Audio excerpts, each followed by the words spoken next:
Merci beaucoup. Alors j'espère que la voix porte assez loin, sinon on m'a dit qu'on me fournira un micro. Hein. N'hésitez pas à me dire si vous ne m'entendez pas. J'accorde une grande importance au fait d'être devant vous ce soir dans le péripathos aristotélicien, parce que j'ai écrit dans ce livre noir sur blanc que cette cause était transpartisane et que vous m'avez invité, vous avez eu la gentillesse de m'inviter. Statistiquement, j'ai plutôt vu des gens de droite venir chez vous, tendanciellement. Et vous me donnez une occasion de prouver que j'assume ce que je dis. Quand je dis que c'est transpartisan, je pense que c'est une cause d'intérêt général et ce que je vais vous dire là sur Assange doit être répandu au maximum. Il y a, tout est public, enfin, on décide de rendre public la plupart de cette enquête. Et c'est bien pour que ça circule. Hein. Donc merci beaucoup à vous. Aussi, derrière moi, il y a un collectif qui s'appelle Wikijustice, qui a été fondé au moment des Gilets jaunes, en mai dernier, juste après l'arrestation, le kidnapping de Julian Assange à l'ambassade, et qui fonctionne avec un certain nombre de gens en qui moi j'ai eu immédiatement confiance parce qu'ils appartenaient à ma famille politique, des gens qui avaient défendu, ou dont les parents avaient défendu Bobby Sands ou Nelson Mandela. Même par rapport à eux, alors moi je ne sais pas écrire d'une manière impersonnelle, je ne sais pas faire de synthèse à la Hollande, donc j'ai fait un livre quand même personnel, mais à partir d'une enquête qui était commune. Mais effectivement, il ne s'agit pas de s'accaparer cette cause qui me semble de toute façon concerner à la fois personne et tout le monde. Personne, si j'en juge un peu par les réactions, surtout dans la presse. Et tout le monde par les enjeux que ça suscite, parce que y a toutes sortes de raisons en fait de venir en aide à Julian Assange. C'est d'abord une attaque contre les libertés dites formelles, qu'on attribuait historiquement qu'on disait liberté bourgeoise, parce qu'elles ressortissent à l'époque de la bourgeoisie révolutionnaire en France, en Angleterre, aux États-Unis. On oublie un peu que ces libertés formelles, par exemple celles issues de 1945, sont issues de la victoire sur le fascisme. Je pense par exemple à la charte de l'ONU et au droit international qui en est résulté, à la déclaration des droits de l'homme de 1948. Souvent, ces libertés formelles sont un petit peu méprisées par ce qu'on appelle des gauchistes, c'est-à-dire la caricature juvénile d'un marxisme bien compris. Souvent, le marxisme articule liberté formelle et liberté économique, une démocratie concrète en acte qui apparaît dans le socialisme. Et je ne pense pas qu'il faille opposer l'une à l'autre. Enfin, en tout cas, c'est pas mon point de vue. Je pense qu'il faut se battre pied à pied, y compris pour défendre notre état de droit, aussi formel soit-il. Surtout que ce processus-là est très inquiétant. Il participe, à mon avis, d'un processus de fascisation. Il me semble tout à fait symptomatique qu'on ait libéré, pour raison de santé, dans le même pays que là où est emprisonné Julian Assange, qu'on ait libéré Augusto Pinochet, qui lui était représentant d'un nouveau concept qui était le libéral-fascisme, c'est-à-dire libéral en économie et fasciste dans les méthodes. Et au contraire, qu'on continue à emprisonner Assange, alors l'ONU a reconnu que sa santé est très précaire, que ses avocats ont dit qu'il était dans l'aile médicale de la prison de Belmarsh. Je pense que c'est tout à fait symptomatique d'une époque. Hein. Donc, effectivement, il faut distinguer, bien sûr, les Italiens ont un mot pour distinguer le liberalismo et du liberismo. C'est dommage qu'on n'ait pas réussi à atteindre cette précision dans le français, qui est comme une grande langue politique. Le libéralismo, on pourrait dire, c'est une liberté formelle, et le libérismo, c'est le néolibéralisme économique. Donc effectivement, moi je m'étonne que des libéraux, que je les vois beaucoup plus monter au créneau pour défendre le laisser-faire en matière économique, mais quand les États-Unis violent leur premier amendement, parce que c'est quand même ça dans cette affaire Snowden et Assange, quand le Royaume-Uni viole la Convention de Vienne sur les droits diplomatiques en envahissant une ambassade, je m'inquiète. Je m'inquiète aussi quand personne ne protège la Convention de Munich sur le journalisme. C'est-à-dire le droit pour un journaliste de protéger ses sources. C'est quand même ce qu'a fait Julian Assange. Je vois bien sûr tout ce qui s'est mis en place depuis le Patriot Act aux États-Unis, et surtout cette prétention des États-Unis à vouloir imposer un droit extraterritorial. Alors c'est là où vraiment cette cause, à mon avis, là, touche quand même beaucoup de gens. Je donne un simple exemple. Quand les États-Unis mettent à l'amende la BNP à 9 milliards d'euros ou de dollars, excusez-moi, je ne me rappelle plus, mais en tout cas c'était cet ordre-là, parce que la BNP a fait du commerce avec Cuba, que vous soyez pro-BNP ou pro-Cuba socialiste, vous voyez c'est large quand même comme espace, vous pouvez vous rendre compte quand même des implications de ce droit extraterritorial complètement exorbitant que réclament les États-Unis, jusqu'à effectivement aller chercher, demander la tête d'un journaliste qui n'est même pas né sur leur sol, hein, qui est australien, que vous ne le sauriez pas, mais je pense que vous le savez, et je vous remercie de vous intéresser à cette cause. Oui, il y a plusieurs... Je pense qu'il y a d'autres raisons de défendre Julian Assange. On pourrait... Peut-être des gens connaissant mal la finesse de ses analyses pourraient se dire que des partisans très anarchistes, là aussi un peu juvéniles, pensent qu'on pourrait faire dépérir l'État à coup de fuite. C'est pas le point de vue d'Assange, hein. Dans sa dernière vidéo, Assange parle du capitalisme cognitif de surveillance, hein, d'une sorte de nouvelle économie fondée sur les données extorquées. Je trouve qu'il a une réflexion extrêmement fine sur le mode de production, sur la dialectique des forces productives, des rapports de production. Enfin, il fait du marxisme sans le savoir. Il vaut mieux faire du marxisme sans le savoir que de prétendre en faire et d'en donner une caricature. Moi, je trouve ça très intéressant de sa part. Mais effectivement, bon, moi personnellement, je vois d'abord en lui, hein, mais il y a tout ça, il y a ces libertés formelles auxquelles je tiens. Et je vois aussi, bien sûr, le prisonnier de l'impérialisme. Hein, c'est un prisonnier politique du régime impérialiste états-unien. Je ne crois pas que ce système, on le fera simplement chuter en défendant d'un point de vue strictement abstrait la liberté d'expression, même si j'y suis attaché. Ce système, il a un fondement matériel, il faut opposer une force matérielle au moins équivalente. Hein. De ce point de vue-là, le rôle de Julian Assange historique n'est pas de remplacer Che Guevara, hein, ou ses émules. Il faudra bien le mettre à bas, ce système. Mais en tout cas, bon, je crois qu'il symbolise beaucoup de choses pour nous. Il symbolise pour des gens, à la fois pour des patriotes et pour des internationalistes, mais moi je pense en marxiste strictement orthodoxe, j'articule les deux, hein, parce que je suis à la fois français et être humain. Donc l'internationalisme, bien compris, c'est de mettre ensemble des nations, c'est comprendre les nations ont leur légitimité. Donc effectivement, vous pouvez, par exemple, je pense que beaucoup dans cette salle ont une certaine idée de la France, hein, comme disait le général de Gaulle. Rassurez-vous, moi aussi, alors je n'associe pas peut-être les mêmes images, mais en tout cas, je n'associe pas la France à la petitesse ou à la bassesse. Et quand je vois effectivement le traitement que le président Hollande avait réservé au président Evo Morales, bolivien, où il avait arrêté son avion en le soupçonnant d'avoir caché Edward Snowden dans ses bagages, effectivement, cette petitesse, cette bassesse, je pense qu'elle nous humilie tous en tant que Français. C'est en tant que Français qu'on peut déjà réagir. C'est aussi en tant que, comme je vous dis, être humain, pour l'ensemble de l'humanité, parce qu'effectivement, derrière, il y a la guerre, il y a ces guerres entre les nations, il y a un droit international qui est floué. Allez, je continue je suis demeuré à citer le général, mais face au grand péril, le salut n'est que dans la grandeur. Effectivement, moi, c'était marqué sur une pierre dans la ville où je vivais. Et souvent, je trouvais ça un peu grandiloquent quand j'étais enfant. Et puis, plus j'y réfléchis, plus je me dis que non, c'est de la grande pensée politique. C'est-à-dire, même quand vous ne savez pas quoi faire, même dans le doute, la meilleure solution, c'est un acte de courage, je crois. Et ce qu'avait fait Hollande, ce que fait actuellement Macron, c'est un acte de lâcheté.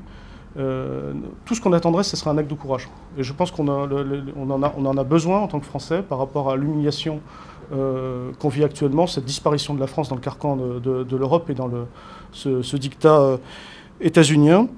Donc effectivement, c'est aussi une cause qui touche à l'ensemble justement du développement des forces productives. Comme je disais, il y a un côté Gutenberg, hein, c'est un journaliste qui s'appelle Greg Bean qui l'avait souligné, disant que le génie Assange était sorti de sa boîte, qu'on ne pourrait pas le faire rentrer dans la bouteille, au sens où il y a une fatalité, d'une certaine manière, de ce nouveau type de journalisme qui peut s'inscrire.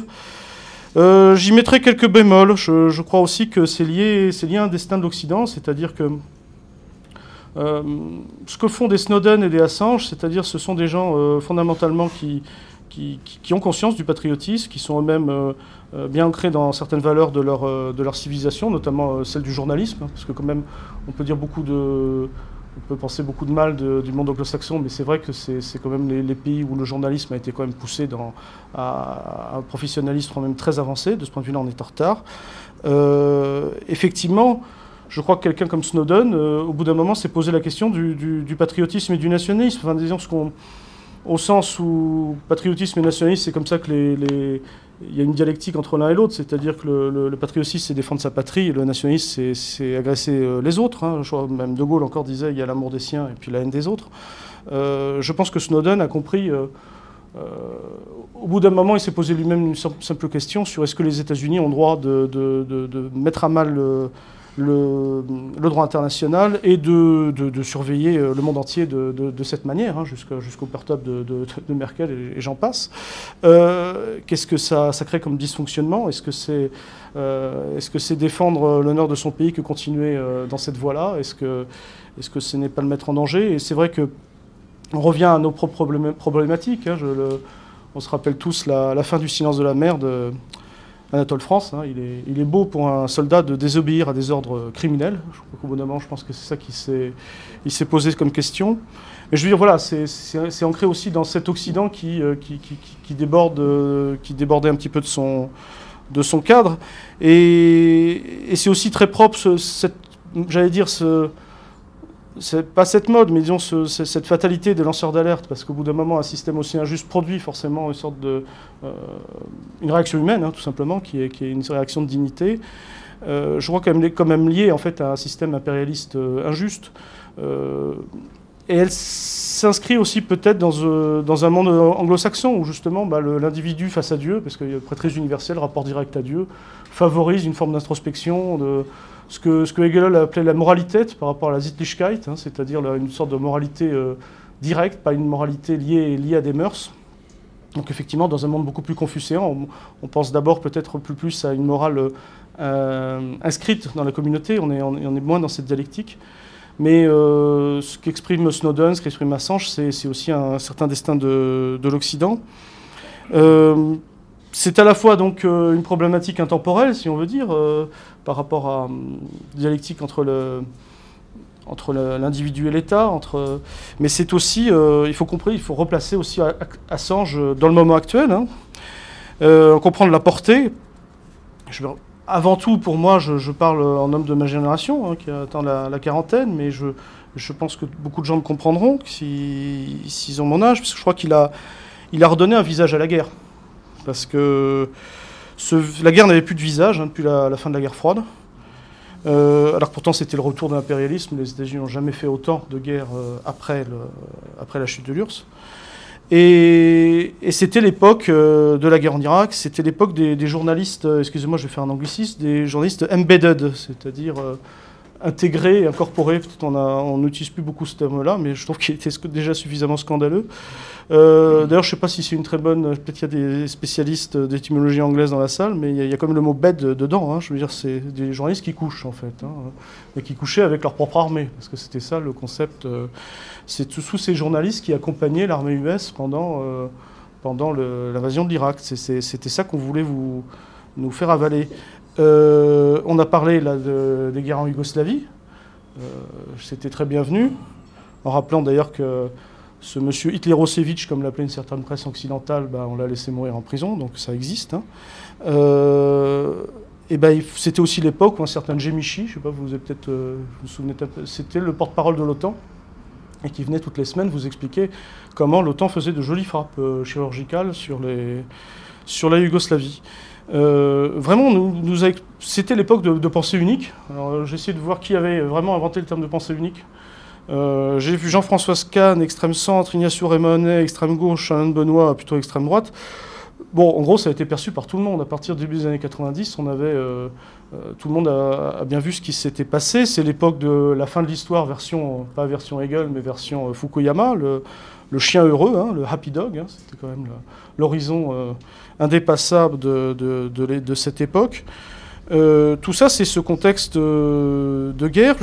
À un moment, je me suis intéressé, j'ai eu la tentation de me dire qu'est-ce que c'est que la pensée Macron. Alors, je voulais un petit peu lire ses propres lectures. Je suis, j'allais dire replongé, mais surtout plongé dans Paul Ricoeur, qui paraît-il son idole. Et je vois je suis tombé sur un texte Éthique du compromis, c'est très beau en soi, datant de 1991, où il dit un embargo, en gros, je résume, un embargo c'est très bien, c'est moral. Ce qui est immoral, en gros, c'est d'aller voler le pétrole à ces peuples, mais les mettre sous embargo, c'est très bien. Cas d'invasion du Koweït. On sait que l'UNICEF avait chiffré à 500 000 enfants irakiens morts des suites de l'embargo dans les années 90. Voilà, donc c'est sans doute... Et bon, c'est cette social-démocratie-là qui après trouve qu'Al-Nosra fait de bon boulot ou que la junte à Kiev, c'est fantastique. Ça fait pression sur les Russes. Je pense que une certaine génération avait connu une social-démocratie qui abandonnait l'Espagne. Là, elle était carrément, de mon point de vue, elle était carrément franquiste, quoi. Bon, donc voilà, pour moi, dans ce contexte-là, Assange est celui qui, avec cette magnifique vidéo, enfin magnifique dans l'acte que c'était, en 2010, il a présenté au monde Collateral Murder, meurtre collatéral. Il a mis un visage sur la guerre qu'aucun journaliste ne voulait mettre. Je pense qu'il y a des gens, il faut leur expliquer que, je pense à chaque génération, surtout dans un pays comme les États-Unis où il y a quand même peu de recul historique, il faut leur expliquer que ce type de guerre, ça ne peut pas être des guerres propres, ça ne peut pas être des guerres chirurgicales. Et donc il faut leur montrer la réalité de cette guerre. Donc et maintenant, cette guerre en Irak, puis aussi la guerre en Afghanistan, maintenant elles ont un visage. Hein. Elles ont un visage, elles ont un contexte. Alors c'est vrai qu'on voit cette vidéo meurtre collatéral. J'allais dire on dirait des SS, mais à l'ère du jeu vidéo. C'est pour ça que je crois qu'on a fait en termes d'involution anthropologique, on a fait un pas en avant. Hein. Effectivement, il a dénoncé Abu Ghraib, Guantanamo, les tortures, des milliers de crimes de guerre, de crimes contre l'humanité. Ajoutons effectivement que les responsables de ces tortures n'ont jamais été inquiétés. Celui qu'on met en prison, c'est celui qui les a tout simplement révélés. Je veux dire, ce scandale me semble suffisant.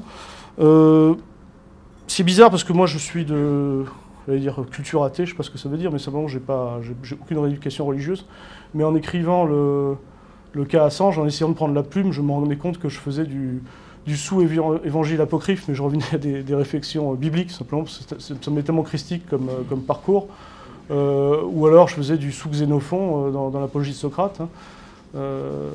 Y a un côté totalement... c'est vraiment un homme en croix, et on va voir à quel point d'ailleurs il est en croix et nu en croix, parce que ça aussi, ça a été un peu le scandale moi, qui m'a happé, j'allais dire, cet été, cette année. Parce que... Alors il se trouve, non, plus que bien, j'avais été interviewé pour en parler par Recha Today. J'étais évidemment déjà bien sûr d'accord avec sa cause en soi, sans connaître les détails de la lamentable défense qui l'entoure et du vide qui est fait autour de lui. Ça, je ne le savais pas encore à cette époque, mais bien sûr, j'étais bien sûr sympathisant. Et en plus, il y en a des preuves puisque ça a été enregistré. Mais c'est vrai que je me suis investi un petit peu tardivement, avec un très fort sentiment de responsabilité, parce que en fait, avant ça, je me disais, bon, c'est quelqu'un, il y aura toujours quelqu'un pour le défendre. C'est une cause tellement évidente.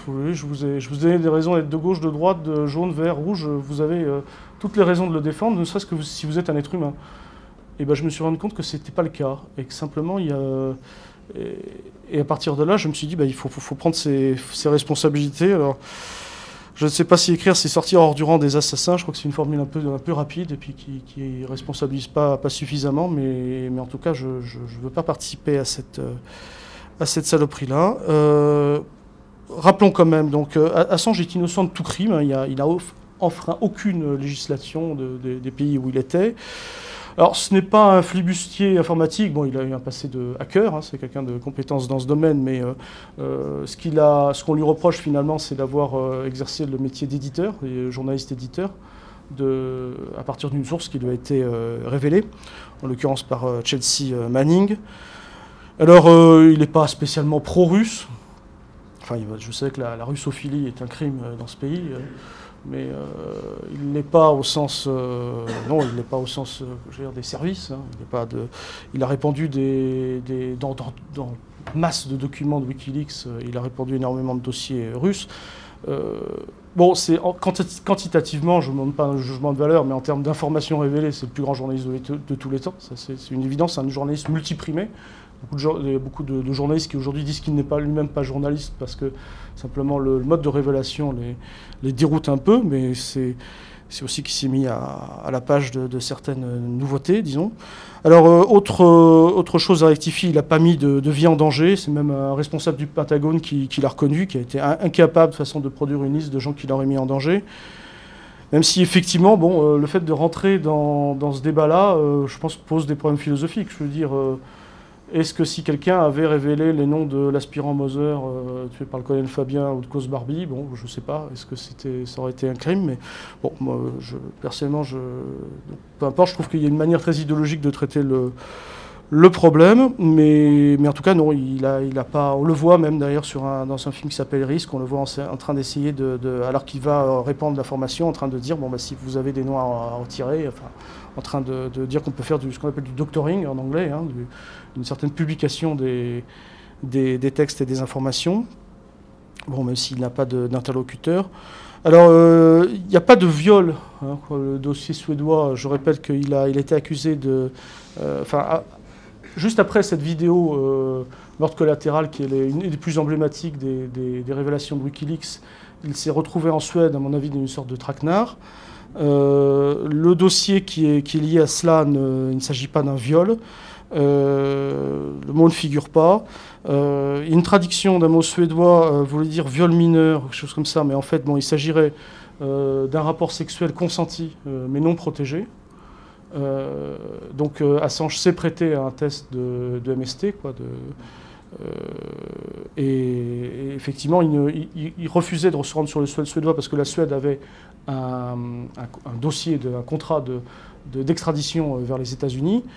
Mais simplement, il n'a jamais voulu, il a toujours accepté de discuter avec la justice suédoise. Il a finalement, sur pression de l'opinion publique, la procureure Marianne Ny a accepté donc de faire une visioconférence avec lui sur ce sujet.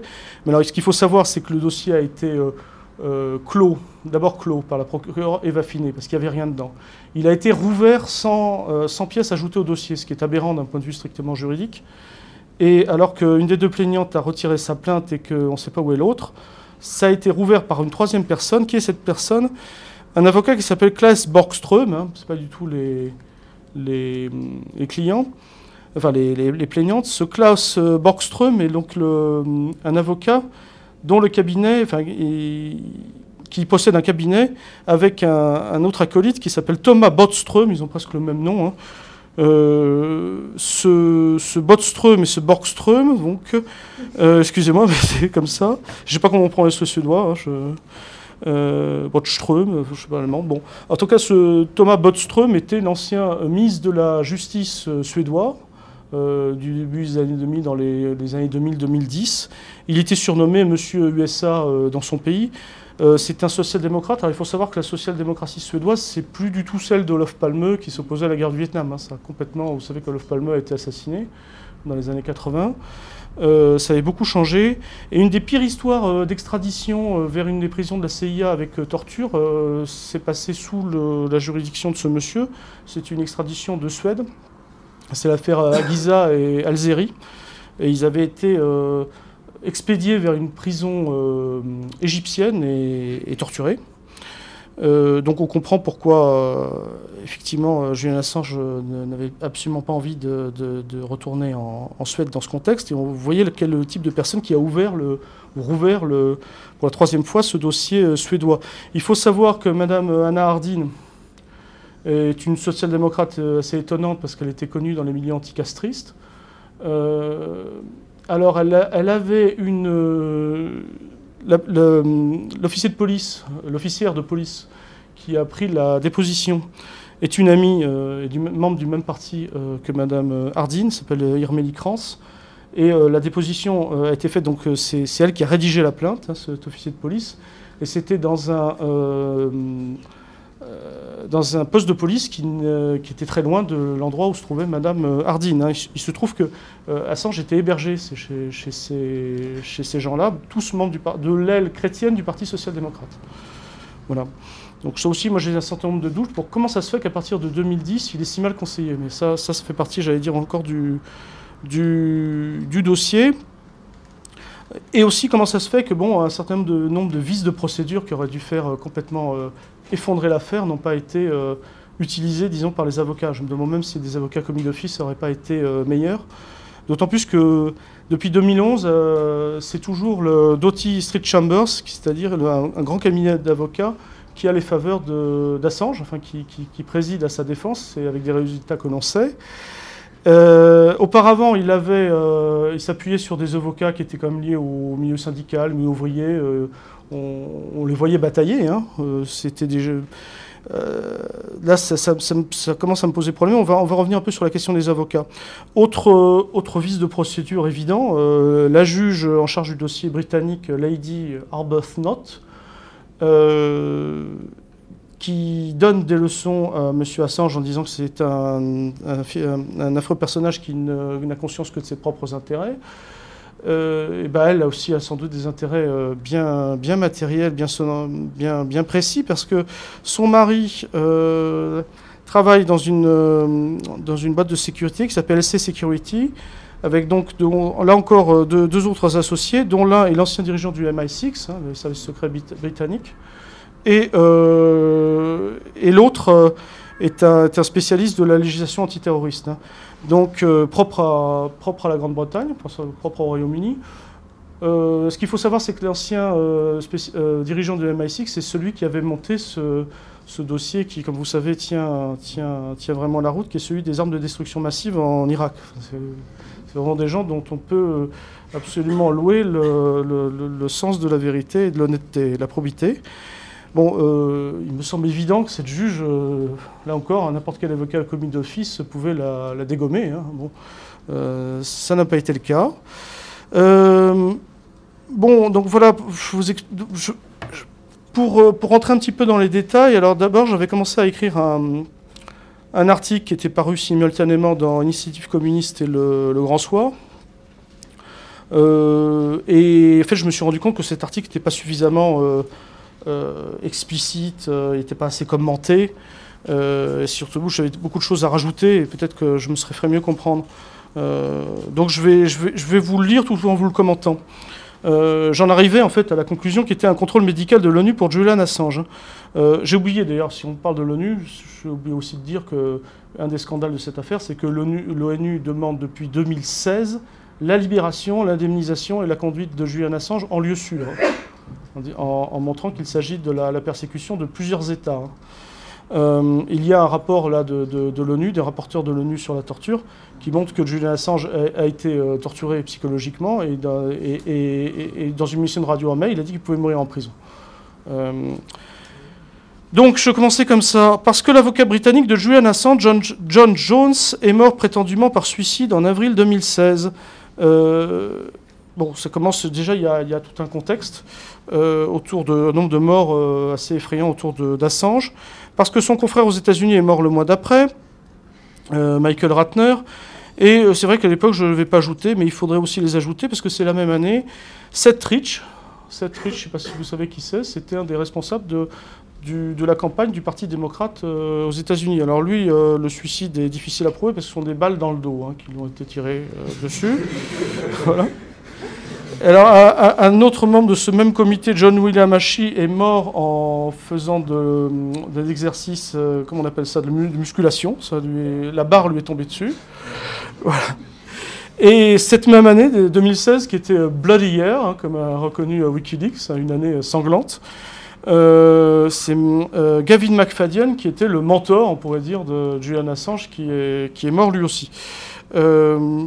Voilà, donc alors je vous dis tout de suite, le fait de dire que Seth Rich n'est peut-être pas été victime d'un règlement de compte entre voyous dans une rue de, je ne sais plus depuis quelle ville américaine, me fait de moi automatiquement un partisan de la théorie du complot, hein, parce que je bascule automatiquement dans cette case. Bon, bah, je suis d'origine normande, je crois, comme certains dans la salle. Alors moi, j'appelle ça plutôt le peut-être banquisme. Hein, je m'en tiens à ça. Bon, mais simplement, je précise quand même qu'il y a tout ce que je voulais dire par là, sans tirer de conclusion hâtive, c'est qu'il y a beaucoup trop de morts autour d'Assange et qu'il faut que l'ONU se prenne en charge. C'est un contexte qui est dangereux, où on peut comprendre que des gens se sentent menacés. Je continue. Parce que les États-Unis tentent d'intimider les témoins, Chelsea Manning, alors, s'est retrouvée en prison. Alors, Chelsea Manning, c'est Bradley Manning, hein, parce que les gens ne confondent pas. C'est la personne qui a révélé les informations d'un soldat américain.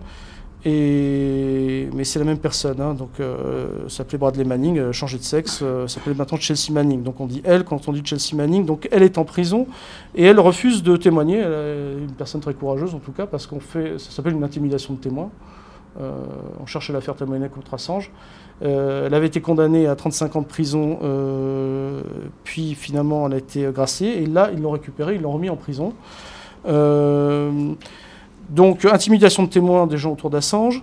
Même chose pour Jacob Appelbaum. Alors, qui est Jacob Appelbaum? C'est la personne qui avait, à l'absence d'Assange, présenté cette fameuse vidéo Meurtre collatéral.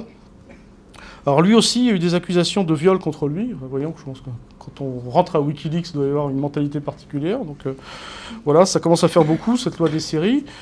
Parce qu'on est hélas sans nouvelles de Sarah Harrison, qui avait aidé autant Assange qu'Edward Snowden. Alors Sarah Harrison, il faut savoir que c'est je ne crois pas que ce soit un secret de le cacher, c'était la compagne d'Assange pendant quelques années. Et c'est elle qui a aidé Edward Snowden à se rendre de Hong Kong à Sheremetyevo, c'est-à-dire l'aéroport de Moscou. Vous savez, il était resté à peu près un mois avant que la Russie ne put lui accorder l'asile politique. Et donc elle l'avait aidé en tant que membre de Wikileaks. D'ailleurs, dans la biographie de Snowden, hein, que je suis en train de lire, je pense que Snowden se sent obligé de découpler plus ou moins son affaire de celle d'Assange. Je pense que ça doit faire partie d'une stratégie particulière. Donc il remercie Harrison, mais sans plus. Mais ça aussi, ça n'aide pas, je pense, à la clarté de l'affaire, parce que c'est vrai que ces affaires sont quand même extrêmement liées.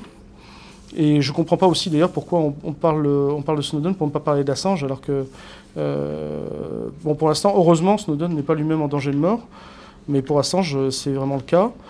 Donc ce que je voulais dire par là, quand Madame Harrison n'est pas là, qu'on est là sans nouvelles, moi j'ai des camarades qui avaient essayé de la contacter, paraît-il, en Allemagne, mais parce que effectivement, des gens m'ont dit oui, mais je connais une personne qui l'a vu la semaine dernière, etc. Nous, on les avait contactés, y compris par des liens très officiels, des députés qu'on connaissait chez les Die Linke, par exemple. Impossible à trouver.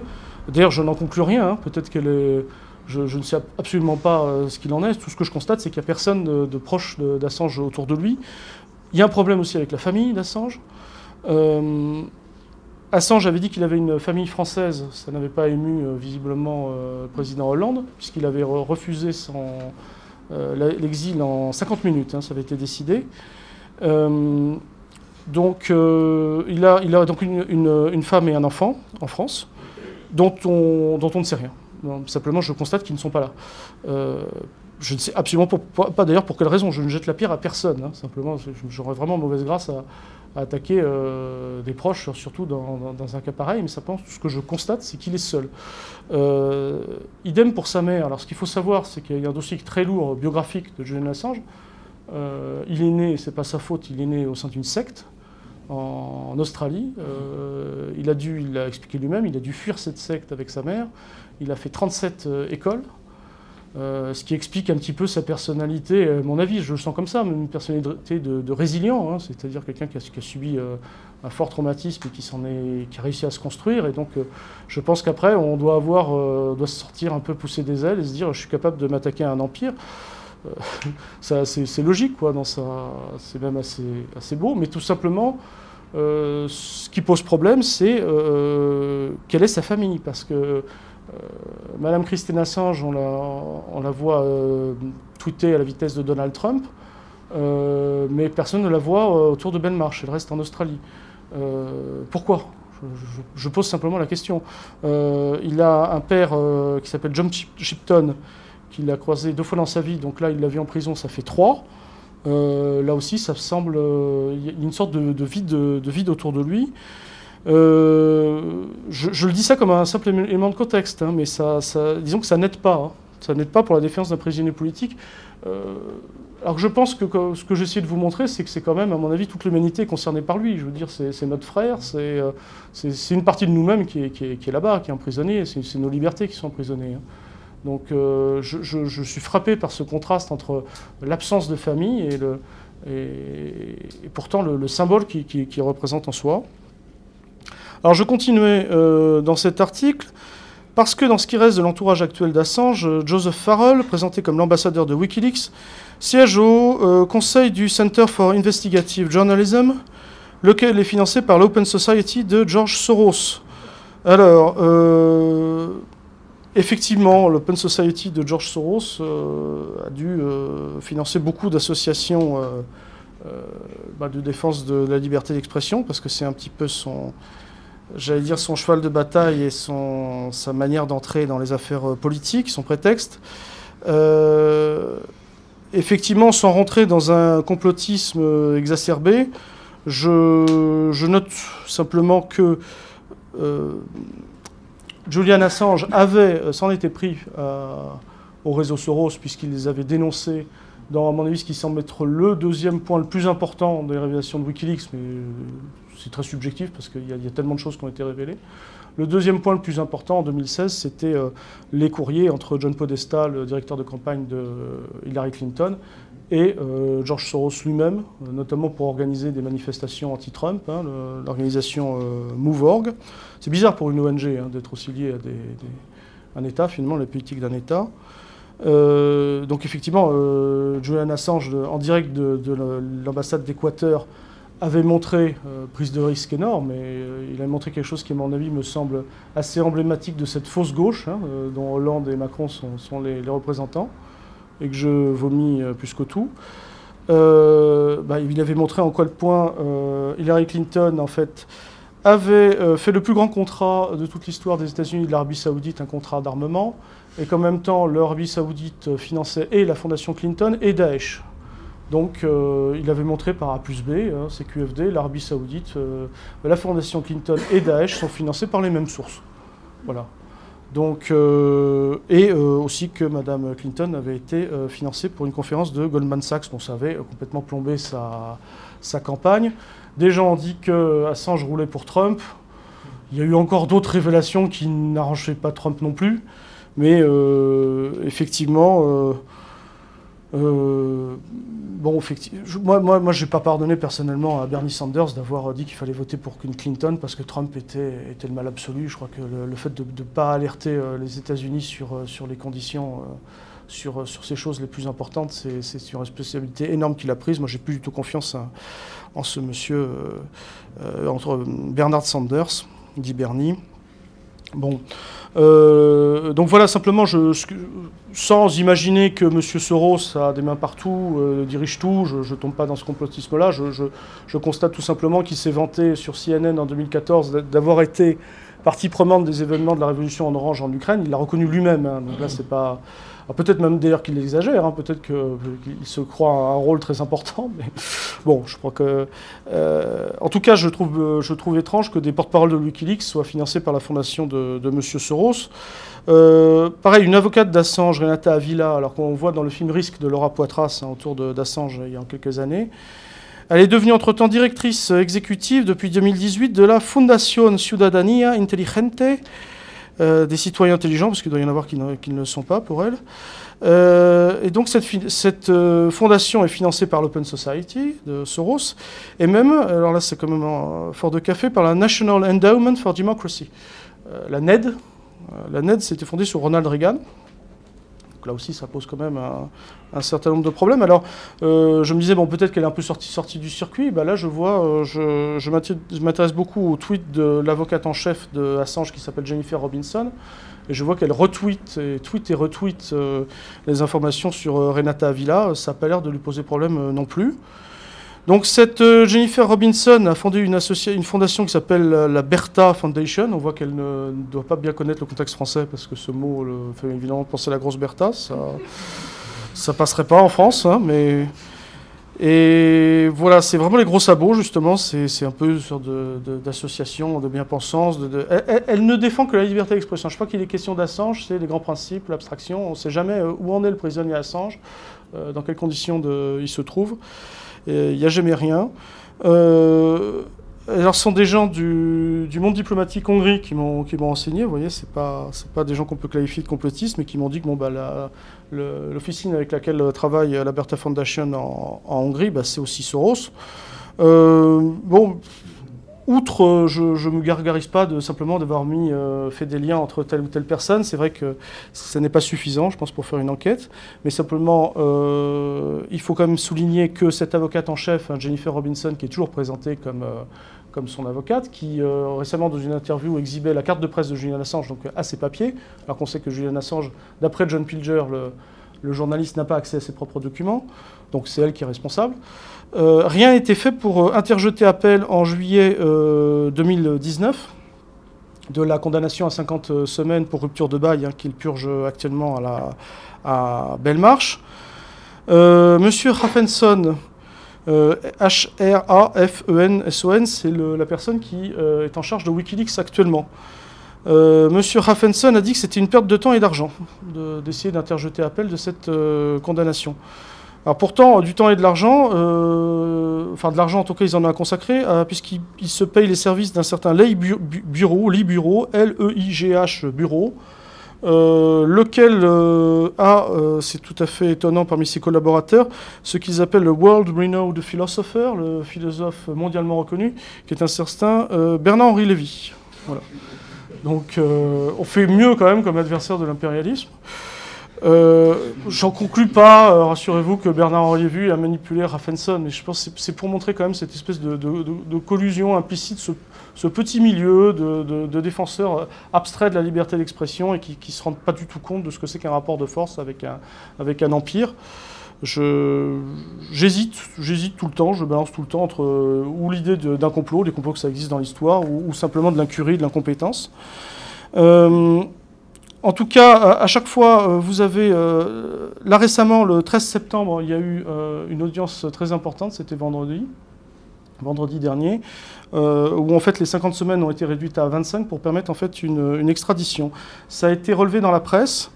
Le juge a fait preuve d'une forme d'ironie grinçante en disant à Assange, mais vos avocats n'ont même pas interjeté appel, comment ça se fait, comment est-ce que vous expliquez ça? Enfin, en disant de toute façon vous êtes un fugitif, vous cherchez à vous soustraire à la justice, c'est bien normal, c'est bien fait pour vous.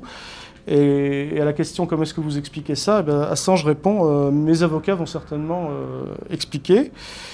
C'est pas sûr, parce que justement, moi j'allais ce même jour, enfin autour de ce jour-là, j'attendais un mot, une parole de Madame Robinson. Au même moment, elle tweetait sur la cause de sa vie, qui est les Papous de l'Ouest. Alors, ça nous paraît très lointain, mais pour l'Australie, c'est juste à côté de chez eux. Disons que certaines personnes aimeraient bien que la Papouasie de l'Ouest déclare son indépendance de l'Indonésie. Je n'ai absolument aucun avis sur la question, mais je trouve bizarre que ce soit une représentante de la puissance juste à côté de l'Indonésie qui prenne parti pour ça. Ça fait quand même 16 ans qu'elle est sur cette cause. C'est un peu comme si un avocat allemand se passionnait pour le régionalisme alsacien, par exemple. Je trouve ça étonnant. Donc ça, c'est la grande cause de sa vie. Il y avait des papous partout. Et après, le même jour, elle tweetait sur Greta Thunberg. Voilà. Donc le talent en moins et le génie en moins, ça me fait penser à Kafka au début dans son journal, hein, le début de la guerre de 14, hein, le 12 août 1914, il écrit « L'Allemagne déclara la guerre à la Russie, après-midi et piscine ». Donc là, aujourd'hui, mon client est en train de se faire embarquer, extrader, n'a plus aucun recours il va se faire extrader pour les États-Unis. Après-midi, j'ai regardé Greta Thunberg à la télé. Alors effectivement, elle est australienne, mais alors normalement les personnes, bon, ils sont membres du Commonwealth, il faut quelqu'un qui soit inscrit au barreau, mais c'est l'avocate qui est censée patronner tout cela. Ils sont tous membres, là, pareil pour Gareth Pierce, qui est censé le représenter, je vous en parlais aussi, nommé Robertson aussi, qui était anobli. Tous ces gens-là, c'est le Daughtry Street Chambers qui gère si bien la défense de Assange depuis 2011. Hein. Donc, et M. Robertson travaille aussi pour la Banque mondiale. Enfin, on est vraiment dans le Gotha, des gens qui ont quand même un certain nombre de moyens. Et alors, il y a une autre chose sur Mme Robinson. Elle a une principale collaboratrice qui s'appelle Ramout Remezait et qui s'est fait récemment expulser d'Azerbaïdjan pour menées subversives. Alors, je ne sais pas si c'est le goût des révolutions oranges qui avait pris aussi Mme Remezait, hein, je n'ai pas, mais bon, je trouve ça aussi, ça doit être une passion visiblement. Je trouve qu'effectivement, M. Assange là est vraiment de mauvaises mains. Bon, bah, qu'est-ce que je rajoutais? Parce que George Soros a ouvertement reconnu avoir soutenu la révolution orange en Ukraine, oui, ça je vous l'ai dit, laquelle converge avec un plan clairement affiché par les tenants de l'impérialisme états-unien de fragmentation de l'espace ex-soviétique.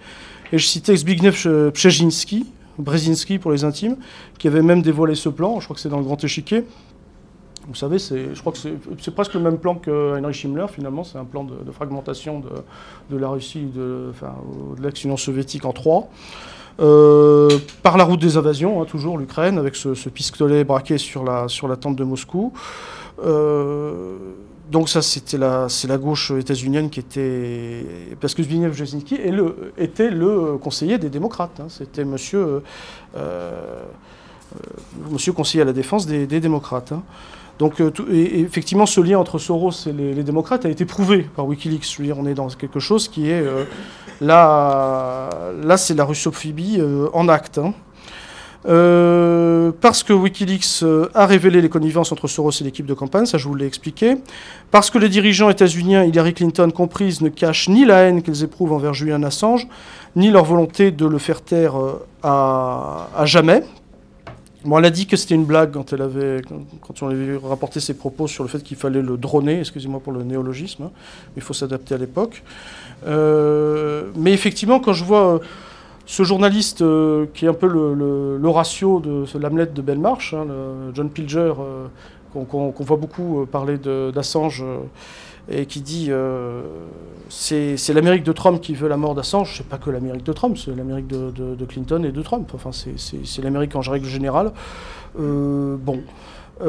Ça aussi, j'ai un gros problème aussi avec la façon même dont la défense est organisée. Je disais, parce que nous ne pouvons pas nous contenter d'un témoignage d'un simple journaliste, fût-il aussi bien intentionné et préoccupé de la santé de Julian Assange que John Pilger, pour attester qu'Assange est toujours à Belmarsh et qu'il n'est pas en danger de mort. J'aurais dû aussi dire que c'était quand même un grand journaliste, hein, qui est un journaliste multiprimé, c'est vrai. Mais là, je le voyais, bon, il y a une manifestation sous le patronage de Roger Waters, enfin, c'est un rocker. Et on voyait John Pilger qui avait l'occasion de parler du sujet, qui a fait un discours assez mauvais, et avec une grande pancarte marquée « Don't extradite », ne laissez pas extrader vers les États-Unis. Je rappelle quand même que depuis 2016, l'ONU ne demande pas de ne pas l'extrader, demande qu'on le libère. Comment ça se fait que les gens les plus en pointe sur la libération d'Assange ne sont même pas foutus de suivre les recommandations quand même d'un organisme de l'ONU qui a quand même encore sa légitimité. On le voit au moment de l'affaire du Venezuela. Les États-Unis n'ont réussi à mobiliser qu'avec une cinquantaine de pays. Vous en aviez à peu près 150 autres qui étaient contre le changement de régime qu'ils souhaitaient imposer. Ça a une force encore, l'ONU. Donc, parce qu'en dehors de ce communiqué, nous n'avons pas d'autres nouvelles d'Assange depuis plusieurs semaines. Bon, alors depuis de l'eau un petit peu coulée sous les ponts. C'est vrai qu'on a eu Vivienne Westwood, qui était venue le visiter, alors, ce qui est une VIP, comme on dit, personne très importante. Mais je pense que à chaque fois, les communiqués sont extrêmement laconiques. Qu'est-ce qui s'est passé? Le 15 juin, l'avocate Jennifer Robinson a dit qu'il est dans une aide médicale. Bon, s'il est dans une aide médicale, on ne comprend pas pourquoi les avocats tentent rien pour le faire libérer pour raison de santé. Depuis, rien sur ces conditions de santé, alors qu'il y a un rapport de l'ONU, Nils Melzer, un rapporteur de l'ONU sur la torture, qui était venu le voir en mai et qui avait montré effectivement que son état de santé était au plus mal. Donc on a eu des tout petits communiqués qui duraient quelques secondes, où John Pilger, Vivienne Westwood et ce Shipton, qui est présenté comme son père, parlait de son état de santé, sans entrer dans les détails. Donc on sait qu'il est à l'isolement 23 heures sur 24, ce qui est totalement illégal, hein, qu'il n'a pas accès à ses propres dossiers. Nous-mêmes, au comité Wikijustice, nous avons reçu des lettres de lui où il dit « I'm in a very dark place presently ». On a publié la lettre, hein, ça veut dire que je suis dans un endroit très sombre actuellement. Bon, là, ça s'appelle un SOS. Hein. Si on ne répond pas à un SOS, on est en deçà ça s'appelle un danger de mort. Hein. Je me demande, là encore, je ne veux absolument pas jeter la pierre à qui que ce soit, mais simplement, il faut vraiment être VIP pour penser qu'on est plus important qu'un avocat ou un médecin dans cette situation. Je ne sais pas si elles ont vraiment pu voir le prisonnier en question, s'il n'était pas drogué, combien de temps. J'aimerais bien avoir des détails, tout simplement. Je veux dire, là, comme je vous dis, c'est une affaire qui intéresse tout le monde. On ne peut pas se contenter... Je veux dire, si on ne se contentait que de ça, ça serait presque un rideau de fumée, en fait. C'est presque pour vous faire croire qu'il est toujours là, qu'il est bien toujours à Belmarsh. Donc j'en concluais. Pour toutes ces raisons, et sans faire de procès d'intention à quiconque, ni contester à chacun le droit d'avoir telle ou telle opinion politique, ni à la défense et au soutien de Julian Assange de s'organiser comme ils l'entendent, nous ne pouvons néanmoins pas faire reposer notre entière confiance sur tel ou tel individu constituant l'entourage de Julian Assange, ou plutôt de ce qu'il en reste actuellement. Pour prendre les mesures nécessaires afin de préserver sa vie et sa santé, nous exigeons qu'un médecin mandaté par l'ONU puisse entrer dans la prison de Belmarsh afin de contrôler l'état de santé de Julian Assange et nous assurer qu'il y est toujours détenu à l'heure actuelle. Nous demandons que l'entretien et la visite soient filmés, qu'un rapport médical très précis soit produit. Donc bon, de bons amis m'ont dit que je me feuillais trop à l'ONU. Alors bon, je sais bien que l'ONU a pu être manipulée, par exemple la guerre de Corée, c'est une évidence, la guerre en Irak aussi. Mais comme tout, j'allais dire les progressistes, hein, pardon pour le flou de cette expression, mais moi tout le monde s'est toujours appuyé sur le principe de la charte de l'ONU, hein, c'est une victoire du droit international.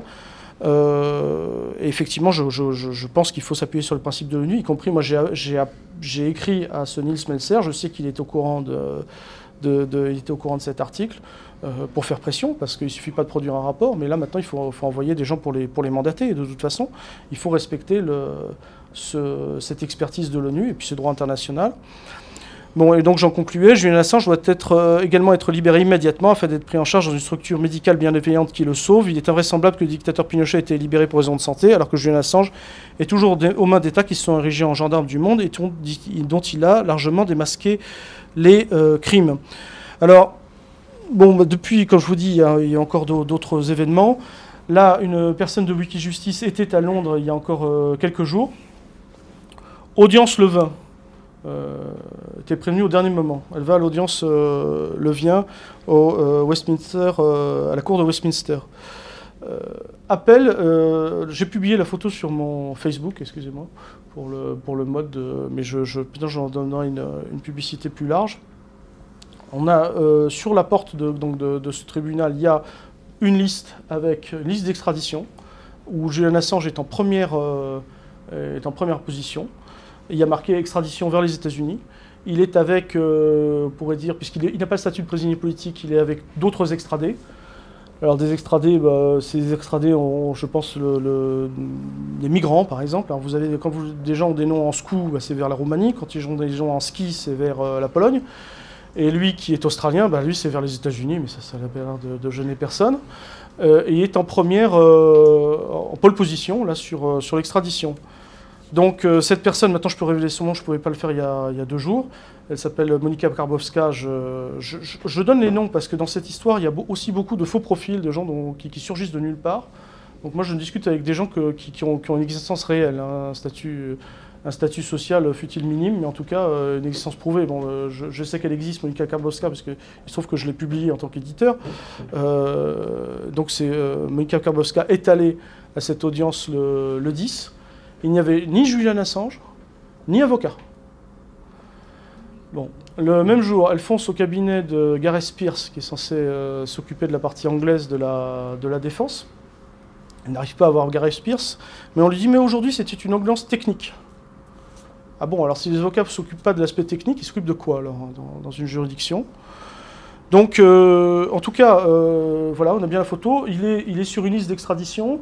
Dans le contexte, surtout après la réduction automatique de sa peine de 50 ans à 25 ans formellement, il est extradable. Ce qu'il faut savoir, c'est que les accords d'extradition sont passés entre les États-Unis et l'Union européenne, dans lequel le Royaume-Uni fait encore partie. Et il est fort probable que Assange soit expulsé avant le Brexit, c'est-à-dire avant le 31 octobre. Il y a 2 audiences très importantes qui auront lieu en octobre, dont une qui s'appelle l'audience de gestion, qui est celle qui est... C'est souvent les procédures et les termes qui sont utilisés pour les expulsions de sans-papiers, par exemple. Donc, voilà, et justement, donc... Monika Karbowska me téléphonait à l'instant et me disait qu'à Belmarsh, les gens lui avaient dit qu'il était en instance de changer de prison incessamment, sans doute en route pour Wandsworth, ce qui n'est plus Belmarsh. Belmarsh, c'est un quartier de haute sécurité type Guantanamo. Wandsworth, c'est une prison plutôt pour les extraditions. Bon, que dire, effectivement, moi j'ai été presque choqué par le fait que Juan Branco... Bon, bah, contrairement à... Bien que de gauche, je n'attends pas d'être sauvé par Juan Branco. Hein, je pense qu'on peut... Il n'est pas de sauveur suprême. Hein, je pense que surtout en pleine insurrection des Gilets jaunes, les profils de gens qui d'un seul coup ont tout compris au système, étaient dans le système et ont tout compris, bon, je me méfie un petit peu, type Varoufakis ou les autres. Donc j'attendais pas grand-chose de Branco, mais au moins quand même... En tant que conseiller juridique d'Assange, puisque on dit qu'il est conseiller juridique d'Assange, il a fait un bon article d'ailleurs dans le monde diplomatique, un bon article où il expliquait pourquoi Julian Assange est innocent, c'est important. Moi, je ne cherche pas à diviser la cause, c'est-à-dire qu'il y a aussi il y a toute une campagne à faire pour dire pourquoi Julian Assange est innocent sans rentrer dans le dossier de la défense. Je trouve ça tout à fait important. Et moi, personnellement, je ne veux pas apparaître comme un diviseur. Je ne cherche pas du tout à... Simplement, je voudrais faire la division entre ce qui marche et ce qui ne marche pas dans la défense, parce que là, ça commence à urger. Et donc, je ne comprends pas pourquoi M. Branco a reporté la sortie de son livre prévu pour septembre. On a eu un communiqué de l'éditeur en disant que ce sera pour janvier. Parce qu'il est persuadé qu'en janvier, enfin que ce sera le 20 février, là il y aura l'extradition, et puis donc vous aurez... je peux comprendre stratégiquement, vous aurez un buzz médiatique, comme on dit, c'est là où on va en parler, et donc c'est là où vous pourrez intervenir et dire qu'il est innocent. Oui, mais alors d'ici là, ça sera peut-être trop tard. Donc effectivement, peut-être attendait-il le livre de Snowden. Le livre de Snowden n'apporte pas, c'est pas pour dire ne pas l'acheter, mais il n'apporte pas grand-chose au cas Assange, actuellement. Donc voilà pourquoi, encore une bonne raison de prendre les choses en main pour cette affaire qui nous touche tous. Pardon, je vais encore prendre des références de gauche, c'est pas, mais comme je vous dis, j'ai fait ce livre sans... Je ne cherche pas à faire des synthèses ni quoi que ce soit, je parle avec mes propres sentiments, mais pour moi, j'y vois, dans cette affaire Assange, j'y vois à la fois une affaire Dreyfus et le meurtre de Jaurès, c'est-à-dire je vois un déni de justice et l'assassinat de la paix. Rien que ça, je crois que ça... Si on continue avec l'affaire Dreyfus, au-delà de ce qu'était l'affaire, je crois qu'elle était un révélateur de la société française, ça personne ne peut le nier, dans quelques camps qu'on se trouve. Et Julian Assange, je pense, cet effet révèle notre société, révèle nos sociétés occidentales. De ce point de vue-là, il est un fait social total, comme disait Marcel Mauss. Et j'espère que moi ça vous a intéressé de ce point de vue-là. Et comme je vous dis, ces informations sont d'intérêt public, donc n'hésitez pas à les diffuser dans tous les milieux. Et je vous remercie pour votre attention.